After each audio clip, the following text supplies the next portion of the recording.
আফগানিস্তানে নারী চিকিৎসাকে নিষিদ্ধ ঘোষণা করেছেন তালেবান নেতা হাইবাতুল্লাহ আকন্দজাদা।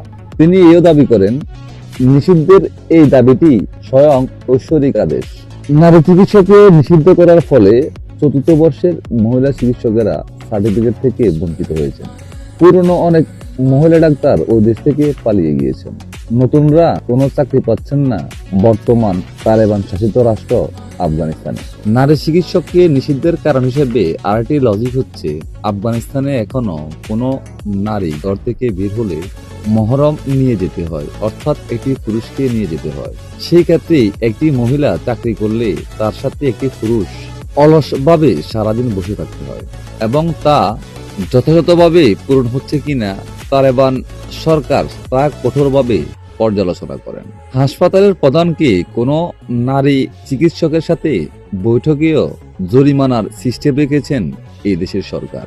গতকাল ভয়েস অফ আমেরিকাকে আফগানিস্তানের এই তথ্যগুলো দিয়েছেন আফগানিস্তানের কিছু নারী চিকিৎসক।